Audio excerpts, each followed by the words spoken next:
Inside a special court in Pune, a judge recently sat down to decide the fate of a 65-year-old man. He had been convicted of the rape and murder of a 3-year-old girl, and now the state was demanding the death penalty. The defense argued for restraint. They pointed to the man's age, 65 years old, and claimed that his advanced years should warrant mercy, making life imprisonment a more appropriate sentence than execution. To understand how a court weighs that plea, you have to look at the foundation of India's legal system, Article 21 of the Constitution. This article guarantees the protection of life and personal liberty to every citizen, a right that extends even to convicted criminals. Because this right to life is a constitutional mandate, it creates a specific legal baseline. In India, life imprisonment is the default rule for murder. The death penalty is a restricted exception, separated from the general rule by significant legal barriers. This means a judge cannot sentence someone to death based on emotion, moral disgust, or the intensity of public outrage. To legally end a life, the court must follow a strict set of criteria to justify the decision. Specifically, the judge has to prove that the crime falls into a narrow, extreme category of Indian law. They have to prove the case meets the rarest of rare doctrine. This standard traces back to the 1980 Supreme Court case, Bachan Singh v. State of Punjab. The ruling was designed to stop judges from handing out death sentences arbitrarily, establishing a framework that treats execution as a final, desperate resort. 3 years later, in the Machi Singh case, the court refined this doctrine by establishing a concrete 5-point test to measure the severity of a crime. This test forces the judge to evaluate the specific facts of the case, starting with the manner and the motive. In the Pune case, the details were chilling.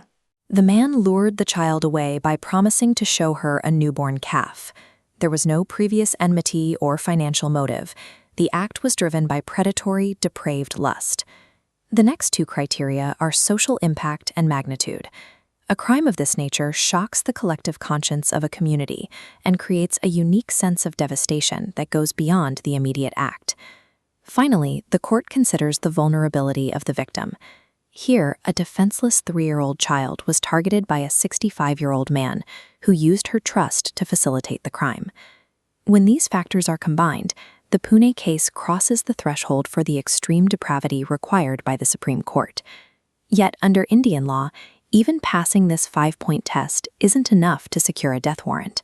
The legal system is designed to look for any valid reason to spare a life before it can take one. This leads to the mitigation investigation. During this phase, the court actively searches for factors that could reduce the sentence, including the defense's argument that the man's old age should be a reason for mercy. You can see this as a judicial scale. On one side are the aggravating factors, the horrors of the crime itself. On the other are the mitigating factors. For the defense, the weight was the man's age, hoping that the prospect of him dying naturally in prison would be enough to avoid the gallows.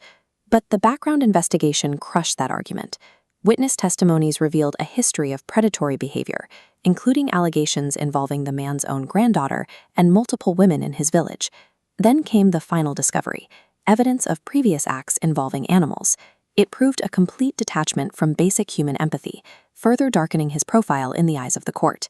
Based on this ingrained history, the court concluded that the possibility of reform or rehabilitation was effectively zero. The mitigating factor of a 65-year lifespan was rendered irrelevant by the sheer weight of a monstrous history. The judge delivered the final verdict. Life imprisonment was inadequate for a man who could not be reformed. The death warrant was officially issued. Even so, the law's built-in caution remains. A death warrant automatically triggers reviews by the High Court and the Supreme Court, and finally, the option of a mercy petition to the President of India. The friction built into this process ensures the rarest of rare doctrine serves as a legal filter, not a tool for public bloodlust or societal vengeance. It is a constitutional safeguard, designed to ensure that the state cannot easily take the lives of its citizens. India's justice system protects the human right to life, while acknowledging that there are exceptional, terrifying moments when an individual's actions permanently forfeit their place in human society.